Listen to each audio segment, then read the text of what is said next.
Hello movie lovers, আশা করি সবাই বেশ ভালো আছেন। আজকে আমি ক্রিমিনাল কোড সিরিজের পরবর্তী 3টা এপিসোড এক্সপ্লেইন করতে যাচ্ছি। আগের এপিসোডগুলোতে আমরা দেখেছি কিভাবে প্যারাগুয়ের ফেডারেল পুলিশ টিম একটা ডাকাতির কেস ইনভেস্টিগেট করছিল। তারা সেই ডাকাত দলের লিডার পর্যন্ত পৌঁছে যায়, কিন্তু দুর্ভাগ্যবশত সে তাদের হাত থেকে পালিয়ে যায়। তবে তারা এটা জানতে পারে যে যারা ডাকাতিটা করেছে তারা কোনো সাধারণ গ্যাং নয়, অনেকগুলো গ্যাংয়ের জয়েন্ট ভেঞ্চার ছিল সেটা। আর এরপর তাদের সাথে ঠিক কি কি ঘটে সেটাই জানবো আজকের এপিসোডগুলোতে। তবে প্রথম 3টা এপিসোড মানে পার্ট 1 যারা মিস করেছেন তারা আগে সেটা দেখে নিন, লিঙ্কটা কমেন্টে দেয়া আছে। আর যারা অলরেডি দেখেছেন তারা চলুন আজকের এপিসোডগুলো দেখে নেই। সুয়ানা হসপিটাল থেকে বাড়ি ফেরার পর ফার্নান্দো তার খেয়াল রাখতে শুরু করে। পরদিন রশি সুয়ানার সাথে দেখা করতে তার বাড়িতে আসে। তার সাথে বেনও ছিল, কিন্তু সে ভিতরে যায় না। সুয়ানা তখন রশির কাছে বেনের ব্যাপারে জানতে চায়। রশি জানায় বেন বাইরে দাঁড়িয়ে সিগারেট খাচ্ছে। সেটা শুনে সুয়ানা হেসে বলে ওঠে ও স্মোক করে না। আসলে সে ভালোভাবেই বুঝতে পেরেছিল যে বেন কোনো কারণে তাকে অ্যাভয়েড করছে। তো সেখান থেকে বেরিয়ে বেন সোজা চলে যায় রোলেটা রাস্তানায়, কোনো ক্লু পাওয়া যায় কিনা সেটা দেখার জন্য। বেনের ডেডিকেশন দেখে রশি ভীষণ খুশি হয়। বেন রোলেটার ল্যাপটপ থেকে ব্রাজিলের 3টা শহরের ব্যাপারে জানতে পারে, যেগুলোর ব্যাপারে রোলেটা রিসার্চ করছিল। শহরগুলোর নাম হলো নোভা, লোয়ান্ডা এবং কুয়েরেন্সিয়া। বেন তৎক্ষণাৎ প্রফেসরকে ফোন করে এই ব্যাপারে রিসার্চ করতে বলে।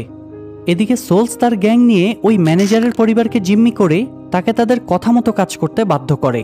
সোলসের কাছে থাকা তথ্য অনুযায়ী ওই ব্যাংকে $40 মিলিয়ন আছে।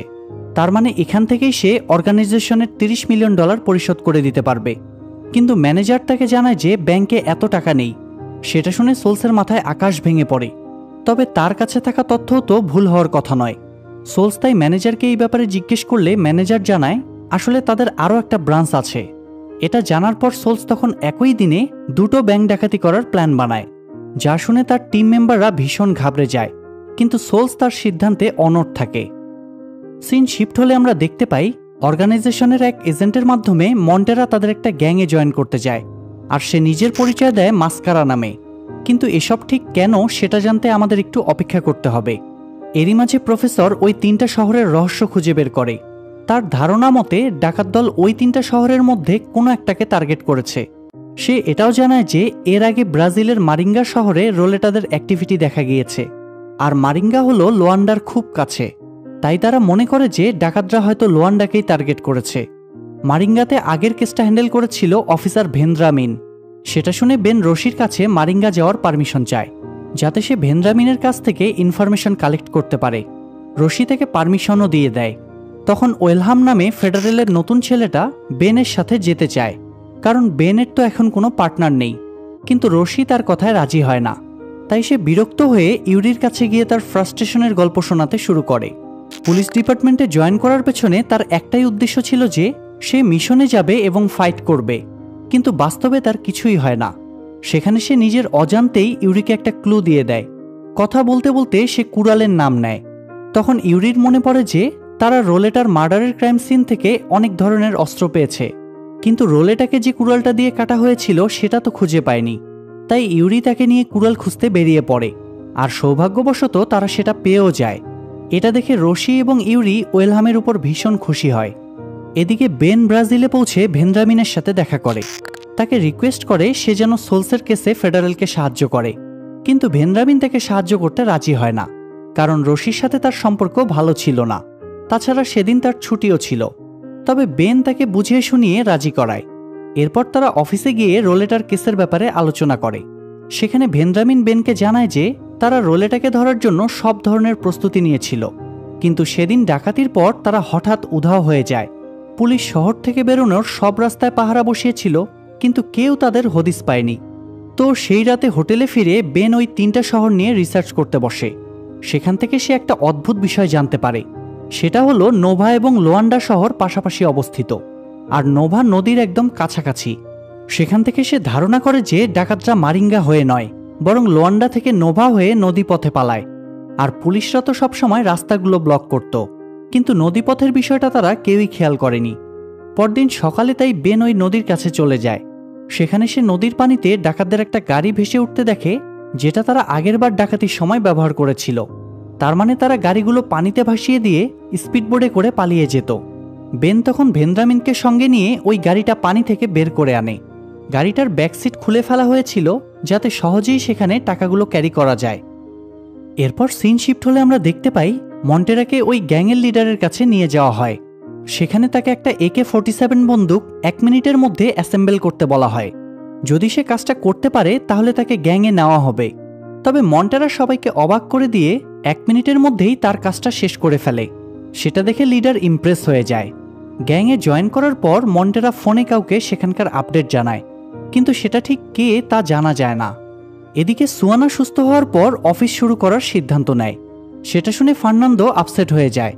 আসলে সুয়ানা তার কাজে ফোকাস করতে গিয়ে পরিবারকে ঠিকঠাক সময় দিতে পারত না। এটা নিয়ে তাদের মধ্যে সেদিন কথা কাটাকাটি হয়। অন্যদিকে বেনরা সেই গ্যারেজের অ্যাড্রেস খুঁজে বের করে যেখান থেকে ডাকাতদের গাড়িটা মডিফাই করা হয়েছিল, কিন্তু সেখানে গিয়ে জিজ্ঞাসাবাদ করলে গ্যারেজের লোকেরা সেটা অস্বীকার করে। তখন বেনরা জায়গাটা তল্লাশি করে সেই ব্যাকসিটগুলো খুঁজে পায়। গ্যারেজের লোকেরা তখন সত্যিটা স্বীকার করতে বাধ্য হয়। এরপর বেন তাদের কাছে জানতে চায় যে কে ওই গাড়িটা মডিফাই করতে দিয়েছিল। গ্যারেজের লোকটা তখন সেই ব্যক্তির ডিটেলস বেনকে দিয়ে দেয়। তারপর তারা অফিসে ফিরে ওই লোকটার ব্যাপারে রিসার্চ করে, কিন্তু ওই নামের কাউকেই তারা খুঁজে পায় না। তার মানে ডাকাতরা হয়তো নকল নামে কাজটা করিয়েছিল। এরই মাঝে বেনের কাছে একটা ফোন আসে। সেখান থেকে সে জানতে পারে যে ওই ডাকাত ড্রাইভার একসাথে 6টা গাড়ি কিনেছে। সেটা শুনে ভেন্দ্রামিন হতবাক হয়ে যায়। তারা বুঝতে পারে যে ডাকাতরা এবার অনেক বড় কিছু প্ল্যান করছে। তখন ভেন্দ্রামিন তার টিমের সাথে বিষয়টা ডিসকাস করে। তারা ডাকাতি হওয়ার আগে পুরো এরিয়াটা সিকিউর করতে চাচ্ছিল, কিন্তু তার টিম এতে রাজি হয় না। কারণ শহরের ভেতর যদি ডাকাতদের সাথে পুলিশের সংঘর্ষ হয় তাহলে শহরের মানুষের ক্ষতি হতে পারে। তাছাড়া লোয়ান্ডার পুলিশের সংখ্যাও কম। এসব নিয়ে তাদের মধ্যে তর্ক বিতর্ক শুরু হয়। অবশেষে ভেন্দ্রামিন ওই এরিয়ার সবগুলো রোড ব্লক করার জন্য তার টিমকে রাজি করিয়ে ফেলে। তখন বেন সবাইকে জানায় যে ডাকাতরা রোড দিয়ে নয় বরং নদী দিয়ে পালানোর প্ল্যান করছে, কিন্তু কেউ তার কথা মানতে চায় না, এমনকি ভেন্দ্রামিনও নয়। তাই বেন আর কথা না বাড়িয়ে সেখান থেকে বেরিয়ে যায়। অন্যদিকে রশিরা বেনের কোনো খোঁজ পায় না। তখন রশি সবাইকে ওয়ার্নিং দেয় যে বেন যদি কারোর সাথে যোগাযোগ করার চেষ্টা করে তাহলে যেন তাকে কেসের কোনো তথ্য দেওয়া না হয়, কারণ তাকে এই কেস থেকে বের করে দেওয়া হয়েছে। সেটা শুনে সুয়ানা বেশ চিন্তায় পড়ে যায়। আর এখন যেহেতু তার কোনো পার্টনার নেই তাই সে একাই তদন্তের জন্য বের হওয়ার সিদ্ধান্ত নেয়। তখন ইউরি নিজ থেকে সুয়ানার সাথে যেতে চায়। তবে সুয়ানার একটু সন্দেহ হচ্ছিল যে ইউরি আদৌ ফিল্ডে কাজ করতে পারবে কিনা, কারণ সে আগে কখনোই ফিল্ডে যায়নি। তবুও ইউরির কথায় সে রাজি হয়। তখন মন্টেরাও তার সাথে যেতে চায়, কারণ সে ওই ডাকাত দলের ব্যাপারে অনেক কিছুই জানত। এদিকে বেন সেই নদীর কাছে গিয়ে একজন মাঝিকে কিছু টাকা দিয়ে ওই ডাকাতদের উপর নজর রাখতে বলে। অন্যদিকে সুয়ানারাও সেখানে এসে নদীর পাশের রাস্তায় বেনের গাড়িটা পার্ক করা দেখতে পায়। তখন তারা নদীর দিকে এগিয়ে যায়। সেই সুযোগে মন্টেরা লুকিয়ে বেনের গাড়িতে একটা ট্রাকার লাগিয়ে দেয়। নদীর পাড়ে গিয়ে তারা বেনকে দেখতে পায়। তাকে দেখে সুয়ানা ভীষণ রেগে যায়, কারণ সে অসুস্থ জেনেও বেন একটাবারও তার খোঁজ খবর নেয়নি। এরপর সে বেনের কাছে জানতে চায় যে সে কাউকে কিছু না জানিয়ে কোথায় গায়েব হয়ে গিয়েছিল। উত্তরে বেন বলে সে খোঁজ পেয়েছে যে আগামীকালকেই ডাকাতি হতে যাচ্ছে, আর এটা যেহেতু অনেক রিস্কি তাই সে কাউকে বিপদে ফেলতে চায়নি। সেটা শুনে সুয়ানা আরও বেশি ক্ষেপে যায়। যাই হোক, এরপর তারা তিনজনে মিলে নদীর মাঝে পাহারা দিতে চলে যায়। তবে মন্টেরা তাদের সাথে যায় না, কারণ এমনিতেই সে সাসপেন্ডেড। তার উপর যদি আবারও কোনো ঝামেলা হয় তাহলে সে আর কোনোদিনই চাকরি ফিরে পাবে না। তো ইউরি বেনদের সাথে গিয়ে অপেক্ষা করতে থাকে, কিন্তু তার মনে ভয় হচ্ছিল যে সে আদৌ বেঁচে ফিরতে পারবে কিনা। তখন সুয়ানা তাকে জানায় যে ফিল্ডে কাজ করলে জীবন হাতের মুঠোয় নিয়ে ঘুরতে হয়, যে কোনো সময় যে কোনো বিপদের জন্য প্রস্তুত থাকতে হয়। তো দেখতে দেখতে সকাল হয়ে যায় আর সোলস্টার লোয়ান্ডার উদ্দেশ্যে রওনা হয়। এদিকে ব্যাংকের ম্যানেজার লকার রুম খুলে তাদের জন্য অপেক্ষা করতে থাকে। তারা ব্যাংকের কাছাকাছি পৌঁছে কয়েকজন লোককে জিম্মি করে নিয়ে সামনের দিকে এগুতে থাকে, যাতে সামনে যদি কোনো পুলিশ থাকে তাহলে ওই লোকগুলোকে ঢাল বানিয়ে তারা বেঁচে যেতে পারবে। যাই হোক, এরপর তারা ব্যাংকে ঢুকে টাকা পয়সা কালেক্ট করতে শুরু করে। তখন তাদের আরেকটা টিম দ্বিতীয় ব্যাংকের উদ্দেশ্যে রওনা হয়ে যায়। তাদের প্ল্যান ছিল যে তারা ভিন্ন ভিন্ন রাস্তা দিয়ে গিয়ে ওই নদীর পাড়ে যুক্ত হবে আর সেখান থেকে স্পিডবোটে পালাবে। কিন্তু ডাকাতি করে পালানোর সময় সোলসদের অন্য টিমের একজন মেম্বার হঠাৎ বেঁকে বসে। লোকটা তাদের কাছে থাকা টাকাগুলো নিয়ে অন্য রাস্তা দিয়ে পালিয়ে যায়, কিন্তু সে তো জানতো না যে এর পরিণতি কী হতে পারে। তারা যে রাস্তা দিয়ে পালাচ্ছিল সেখানে তো আগে থেকেই ভেন্দ্রামিন তার টিম নিয়ে অপেক্ষা করছিল। তাই ডাকাতরা ওই রাস্তায় যাওয়া মাত্রই ভেন্দ্রামিনের টিম তাদের সবাইকে মেরে টাকাগুলো উদ্ধার করে। আরেকদিকে সোলসরা নদীর পাড়ে গিয়ে বুঝতে পারে যে তাদের অন্য টিম তাদেরকে ধোঁকা দিয়েছে, তাই তারা একাই স্পিডবোট নিয়ে পালাতে শুরু করে। তখন নদীপথে বেনরা তাদের বোটের উপর অ্যাটাক করে। সোলসরাও সেখানে পাল্টা অ্যাটাক করে। সেই অ্যাটাকে ইউরির বুকে একটা গুলি লাগে। সৌভাগ্যবশত গুলিটা বুলেট প্রুফ জ্যাকেটে লেগেছিল, কিন্তু তার কাছে যেহেতু বিষয়টা নতুন তাই সে ওই ব্যথাটাও সহ্য করতে পারে না। এরই মাঝে সোলসদের ফলো করতে করতে তারা অন্য একটা জায়গায় পৌঁছে যায়, কিন্তু তারা দুজন এতগুলো লোককে সামলাতে পারছিল না। এর মাঝে মন্টেরা গিয়ে সেখানে উপস্থিত হয়, কারণ সে বুঝতে পেরেছিল যে তারা দুজন সবকিছু সামলাতে পারবে না। তো এরপর তারা এক এক করে ডাকাতদের সবাইকে মেরে ফেলে, তবে শুধুমাত্র সোলস বেঁচে থাকে। তাই যখন তারা সোলসকে মারতে যাবে তখনই সে বেনদের দিকে একটা স্মোক বোম ছুঁড়ে মারে এবং সেই ধোঁয়ার আড়ালে সে গায়েব হয়ে যায়। যাই হোক, সেখান থেকে ফেরার পর রশির সাথে তাদের দেখা হয়। অফিসিয়াল নিয়মের বাইরে গিয়ে কাজ করার কারণে রশি তাদের অনেক বকাঝকা করে। তারা ধরেই নিয়েছিল যে তাদের চাকরি আর থাকবে না। তখন রশি সবাইকে অবাক করে দিয়ে একটা অদ্ভুত কথা বলে। সে বেনদেরকে বাঁচানোর জন্য একটা মিথ্যা স্টোরি বানায়। স্টোরিটা এমন ছিল যে এই পুরো অপারেশনটা রশির আদেশেই হয়েছে, আর মন্টেরা তাদের সাথে ছিল ঠিকই, কিন্তু তার কাছে কোনো অস্ত্র ছিল না এবং সে অপারেশনে অংশ নেয়নি। সে অপারেশন হেডকে ফোন করে এই কথাগুলোই বলে। তবে অপারেশন হেড ঠিকই বুঝে যায় যে রশি মিথ্যা গল্প শোনাচ্ছে, তবুও সে কোনো বাজে রিয়্যাক্ট করে না, কারণ দিন শেষে তাদের অপারেশনটা সাকসেসফুল ছিল। অন্যদিকে দেখা যায় সোলসেরও গুলি লেগেছে, আর সে ওই আঘাত নিয়েই একটা নির্জন রাস্তা দিয়ে হাঁটছে, কিন্তু সে বেশি দূর এগুতে পারে না। রাস্তার মাঝখানেই অজ্ঞান হয়ে পড়ে যায়। সেই মুহূর্তে তার পুরনো সব কথা মনে পড়তে থাকে। এরপর যখন তার জ্ঞান ফেরে তখন দেখতে পায় ইজাকুয়েল নামের একটা লোক তার সেবা করছে। সে সোলসকে অজ্ঞান অবস্থায় তার বাড়িতে নিয়ে এসেছিল। লোকটা খুবই ধার্মিক ছিল। সে সোলসকে চিনত না ঠিকই, কিন্তু তার শরীরের আঘাত দেখে সে বুঝে যায় যে সোলস নিশ্চয়ই কোনো অপরাধের সাথে জড়িত। তাই সে সোলসকে ধর্মের দিকে ফিরে আসতে বলে। সোলসের ক্ষেত্রেও একটা অদ্ভুত বিষয় শুরু থেকেই লক্ষ্য করা যায়। সেটা হলো সে এত বড় একজন গ্যাংস্টার হওয়া সত্ত্বেও বেশ ধার্মিক ছিল। সে সবসময় তার সাথে একটা বাইবেল ক্যারি করত আর সুযোগ পেলেই সেটা পড়ত। যাই হোক, সোলস পুরোপুরি সুস্থ না হওয়া পর্যন্ত ইজাকুয়েল তাকে সেখানেই থাকতে বলে, কিন্তু সোলসের পক্ষে তো সেখানে থাকা সম্ভব ছিল না, কারণ তার এখনো অনেক কাজ বাকি। তাই সে ইজাকুয়েলকে কিছু না জানিয়েই তার জন্য অনেকগুলো টাকা রেখে সেখান থেকে চলে যায়। এদিকে জন্মদিন উপলক্ষে সুয়ানার বাড়িতে একটা পার্টির আয়োজন করা হয়। সেই পার্টিতে তার অফিসের সবাই উপস্থিত হয়। সেখানে গিয়েও ইউরি আগের দিনের ঘটনার কথা ভুলতে পারছিল না। ফিল্ডে গিয়ে তাকে যে ভয়ঙ্কর পরিস্থিতিতে পড়তে হয়েছিল সে ওই ভয় কাটিয়ে উঠতে পারছিল না। তখন বেন গিয়ে তাকে সামলে নেয়। সেই পার্টিতে সুয়ানার বোনের সাথে বেনের দেখা হয়। সুয়ানার বোন বেনের উপর বেশ ইন্টারেস্ট দেখাচ্ছিল, তাই বেনও তাকে সুযোগ করে দেয়। সেখানে তাদের মধ্যে বেশ ঘনিষ্ঠতা তৈরি হয়, আর সেটা দেখে সুয়ানার খুব খারাপ লাগে। তো পরদিন অফিসে যাওয়ার পর অপারেশন হেড মন্টেরাকে ডেকে অনেক বকাঝকা করে, কারণ সে পারমিশন না নিয়ে রশির টিমকে সাহায্য করতে চলে গিয়েছিল। তবে তার কথাগুলোর কোনো ইফেক্ট পড়ে না মন্টেরার উপর, কারণ এতদিন সে অনেক বোঝানোর চেষ্টা করেছে যে তাকে ফিরে যেতে দেওয়া হলে সে সবার হেল্প করতে পারবে, কিন্তু কেউ তার কথায় পাত্তা দেয়নি। তাই এখন সে নিজের মতো করে চলার সিদ্ধান্ত নিয়েছে। অন্যদিকে রশি বেনদের জানায় যে সোলসের যে ডিএনএ তারা ক্রাইম সিনে পেয়েছিল সেটা নষ্ট হয়ে গিয়েছে, সেটা আর টেস্ট করা যায়নি। তবে ওই ডিএনএ স্যাম্পলগুলোর মধ্যে তারা ফিলিপ নামের একটা ছেলের স্যাম্পল পেয়েছে। রশি এটাও জানায় যে ওই ছেলেটা তার বন্ধুদের নিয়ে একটা হোটেলে উঠেছে, তাই সে বেন এবং সোয়ানাকে হাজব্যান্ড ওয়াইফ সাজিয়ে ওই হোটেলে পাঠানোর সিদ্ধান্ত নেয়, যাতে তারা ওই ছেলের কাছ থেকে আরও ইনফরমেশন বের করতে পারে। সেই কথা মতো পরদিন তারা দুজন সেই হোটেলে গিয়ে ফিলিপের উপর নজর রাখতে শুরু করে। এরপর সোয়ানা গিয়ে কথায় কথায় তাদের সাথে বন্ধুত্ব করে নেয়। তবে বেন এই কাজে তেমন পারদর্শী ছিল না। সেখানে সোয়ানা নিজেকে ফ্লোরা এবং বেনকে এরিক হিসেবে পরিচয় করিয়ে দেয়। তাদেরকে দেখে ফিলিপের মনে একটু সন্দেহ তৈরি হয় ঠিকই, তবে সোয়ানারা সেটা সামলে নেয়। অপরদিকে ইউরি এসে রশিকে জানায় যে সে আরও কিছু নতুন ইনফরমেশন পেয়েছে। মারিঙ্গাতে আগেও 5 বার সেই একই ধরনের বোম ব্যবহার করা হয়েছে, যেটা এখন এই ডাকাতেরা ব্যবহার করেছে। সেখান থেকে ঘোস্ট গ্যাং নামের একটা নতুন দলের কথা উঠে আসে। তারাও অর্গানাইজেশনের মেম্বার, আর তারা আগের বারের ডাকাতিতেও ছিল, কিন্তু পুলিশ কখনোই তাদের কোনো ক্লু পায়নি। তবে রশিরা ইনভেস্টিগেশনের সময় আমারও নামের এক টেকনিশিয়ানের খোঁজ পেয়েছিল, যার সাথে ওই গ্যাংয়ের সম্পর্ক ছিল, কিন্তু তার কাছ থেকেও পুলিশ তেমন কোনো তথ্য পায়নি। তাই রশি আবারও আমারোর সাথে কথা বলার সিদ্ধান্ত নেয়। এরপর ইউরি তাকে জানায় যে সে ব্রাজিলে ট্রান্সফার হতে চায়। সেখানকার ন্যাশনাল জেনেটিক ল্যাবে চাকরি নিয়েছে সে। হয়তো ওটাই তার জন্য বেশি ভালো হবে, পুলিশের কাজটা তার জন্য নয়। রশি তার কথার মানেটা বুঝতে পারে, তাই সে আর আপত্তি করে না।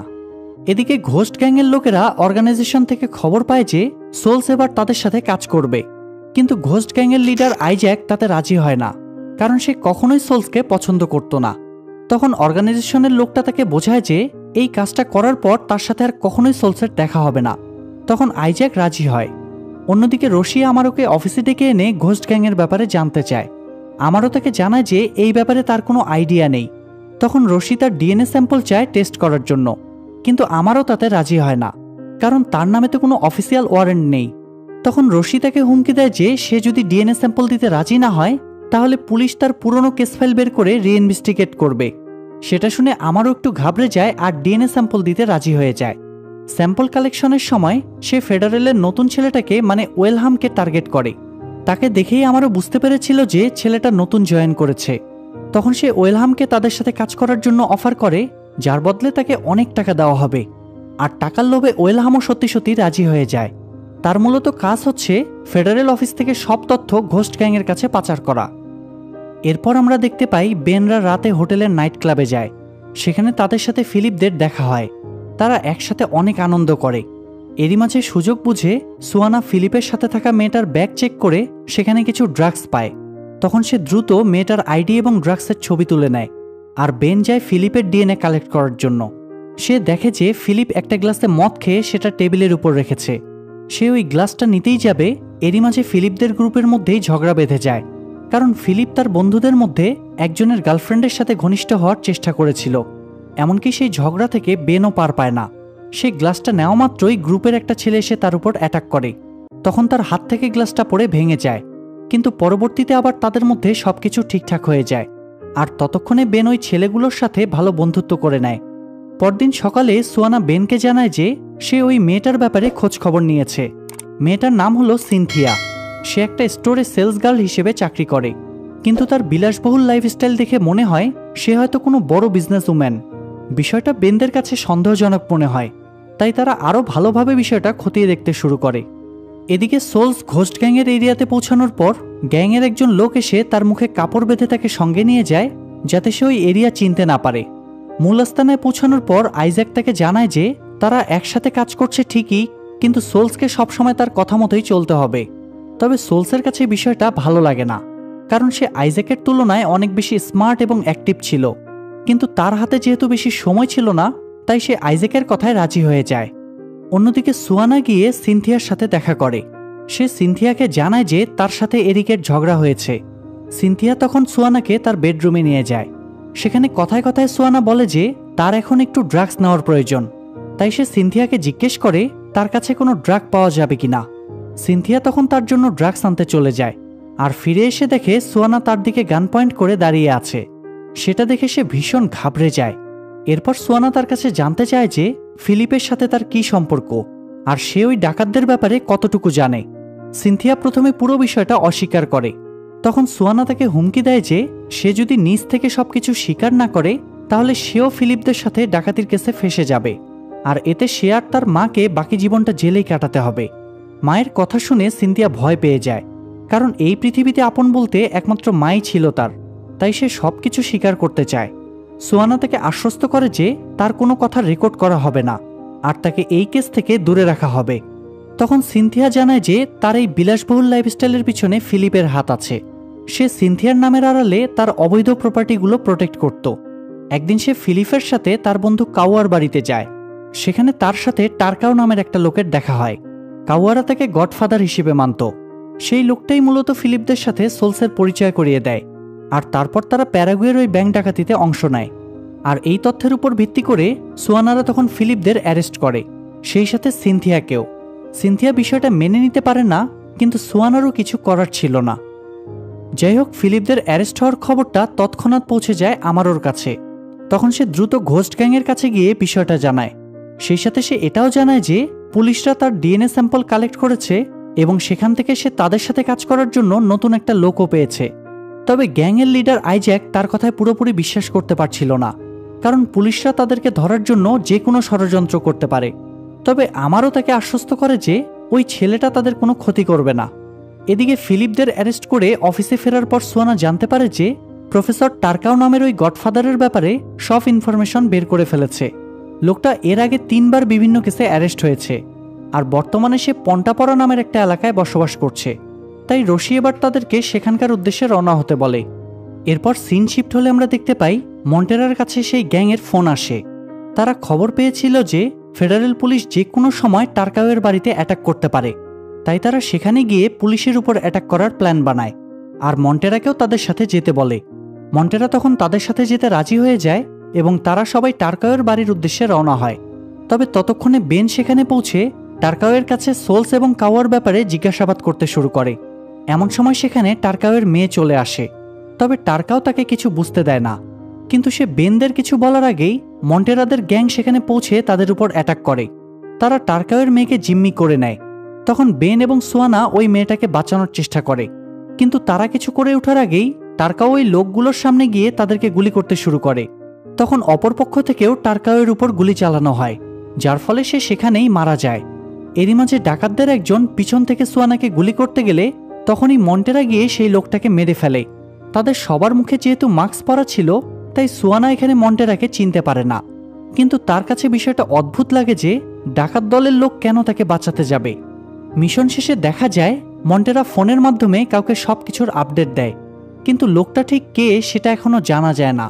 তবে এটা স্পষ্ট বোঝা যায় যে সে কারো অর্ডারে বাধ্য হয়ে ওই গ্যাংয়ে জয়েন করেছে, যাতে গ্যাংয়ের ভেতরকার তথ্যগুলো বের করতে পারে। এদিকে প্রফেসর মামুটোর ফোন থেকে অনেক ইনফরমেশন পেয়েছে। সে বেনদের জানায় যে প্যারাগুয়ের ব্যাংক ডাকাতির আগেও মামুটো বেশ কয়েকবার ব্রাজিল এবং প্যারাগুয়েতে ডাকাতি করেছে, আর তারা পরবর্তীতে যে ডাকাতির প্ল্যান করছিল সেটা আগের ডাকাতিগুলো থেকেও কয়েক গুণ বড়। বেনও তার কথায় সহমত পোষণ করে, কারণ পার্ট 1-এ আলভি নামের ছেলেটাও তাকে একই কথা বলেছিল। তবে এইসব রহস্যের চাবি ছিল টার্কাওয়ের কাছে, কিন্তু দুঃখের বিষয় সে তো আর বেঁচে নেই। তবে তারা টার্কাওয়ের মেয়ের কাছ থেকে জানতে পেরেছিল যে তার বাবা ব্রাজিলের মাতোগ্রোসো জেলে বেশ কয়েক বছর বন্দী ছিল।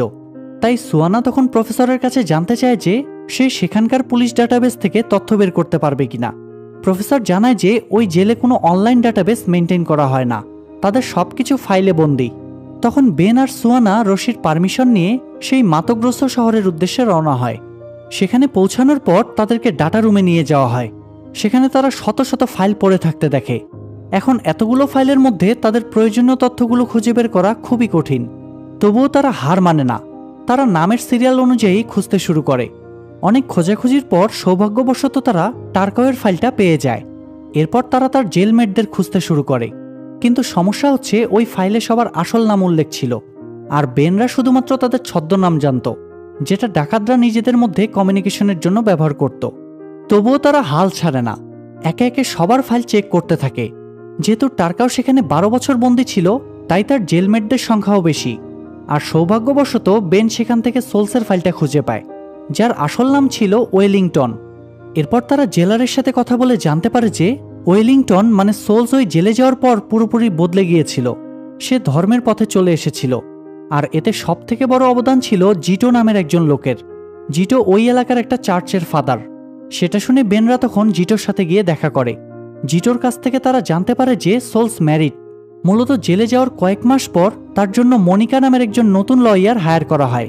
মনিকার সাথে দেখা হওয়ার পর ওয়েলিংটনের জীবনটা পুরোপুরি পাল্টে যায়। জিটো তাদেরকে এটাও জানায় যে ওয়েলিংটন একজন প্রফেশনাল কিলার হওয়া সত্ত্বেও তার ভেতরে কোথাও না কোথাও একটা ভালো মানুষ বাস করত। আসলে ছোটবেলা থেকেই কঠিন পরিস্থিতির শিকার হতে হয়েছে তাকে। পারিবারিক দ্বন্দ্ব, মানসিক অত্যাচার এসব কিছু তাকে অপরাধ জগতে টেনে এনেছে। মনিকা তার জীবনে এসে তাকে পুরোপুরি পাল্টে দেয়। সে প্রতিদিন জেলের চার্চে যেতে শুরু করে। তারা দুজন দুজনকে অনেক ভালোবাসত। তারপর একটা সময় তারা বিয়ে করে নেয়। এরপর জিটো বেনদের বলে যে সে সোলসকে চিনে না, কিন্তু ওয়েলিংটনকে চিনে, আর ওয়েলিংটন খুব ভালো মনের মানুষ। তো সেখান থেকে প্যারাগুয়ে ফেরার সময় বেনরা জানতে পারে যে মনিকা এখনো বেঁচে আছে, আর সে সান্টা ইসাবেল নামের ব্রাজিলের ছোট্ট একটা শহরে বসবাস করছে। তাই রশি তাদেরকে দ্রুত সেখানে যেতে বলে। তারা তখন মনিকার খোঁজে বেরিয়ে পড়ে। এরই মাঝে ডাকাতরা রাস্তায় ওয়েলহামের গাড়িটা থামিয়ে তাকে 1 বান্ডিল টাকা দিয়ে যায়। আর পরদিন তাদের লিডার আইজ্যাক তাকে ফোন করে বেনদের আপডেট জানতে চায়। ওয়েলহাম তখন বলে দেয় যে বেনরা মনিকা নামের কাউকে খোঁজার জন্য সান্টা ইসাবেলে গিয়েছে। এদিকে বেনরা সেখানে পৌঁছে লোকাল পুলিশদের দেখতে পায়। তাদের কাছ থেকে বেনরা জানতে পারে যে মনিকার একটা ছেলেও আছে, তবে সে বাড়ি থেকে খুব একটা বের হয় না, শুধুমাত্র অফিসে যায় আর তার ছেলেকে স্কুল থেকে আনা নেওয়া করে। তারা অন্য কাউকে কখনো সেখানে আসা যাওয়া করতে দেখেনি। এদিকে বেনদের ব্যাপারে জানতে পেরে আইজ্যাক তার একটা লোককে সানটাইসেবেলে পাঠায়। ঘটনাক্রমে সেই লোকটাও একই হোটেলে গিয়ে উঠে যেখানে বেনরা উঠেছে, তবে বেনরা তাকে না চিনলেও ওই লোকটা তাদেরকে চিনে ফেলে। এরপর থেকে সে বেনদের উপর নজর রাখতে শুরু করে। এদিকে বেনরা লোকাল পুলিশের হেল্প নিয়ে মনিকার অনুপস্থিতিতে তার বাড়িতে গিয়ে কিছু স্পিকার লাগিয়ে দিয়ে আসে, যাতে তারা হোটেলে বসে জানতে পারে যে মনিকার বাড়িতে কারা আসা যাওয়া করছে অথবা তার সাথে ফোনে কাদের কথা হচ্ছে। এরপর তারা মনিকার ছেলের ডিএনএ স্যাম্পল কালেক্ট করার জন্য তাকে ফলো করতে শুরু করে। ফলো করতে করতে তারা একটা পার্কে চলে যায়। সেখানে মনিকার ছেলে আইসক্রিম খেয়ে তার কাঠিটা ডাস্টবিনে ফেলে দেয়। তখন বেন গিয়ে সেটা তুলে আনে, আর এই পুরোটা প্রমাণ হিসেবে সুয়ানা ভিডিও রেকর্ড করে রাখে। ডিএনএ স্যাম্পল কালেক্ট করার পর সেটা ব্রাজিলের ন্যাশনাল জেনেটিক ল্যাবে টেস্ট করার জন্য পাঠানো হয়। সেটা জেনে ল্যাবের মেইন টেকনিশিয়ান ভীষণ খুশি হয়। সেই ল্যাবেই ইউরি জয়েন করেছিল, আর সে ব্রাজিল থেকেই ফেডারেলের কেসে সাহায্য করতে শুরু করে, যার মাধ্যমে ব্রাজিল অথরিটিও ডিএনএ স্যাম্পলকে গ্রহণযোগ্য প্রমাণ হিসেবে গণ্য করতে শুরু করে।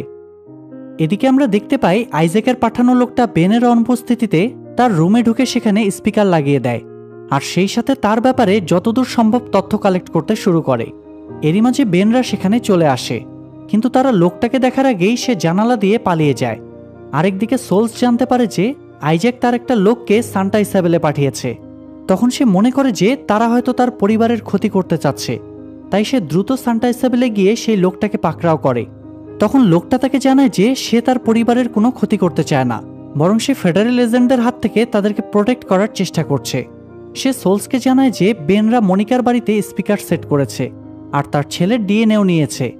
এটা শুনে সোলস ভীষণ রেগে যায়, কারণ তার পরিবারের উপর কেউ চোখ তুলবে সেটা সে মেনে নিতে পারে না।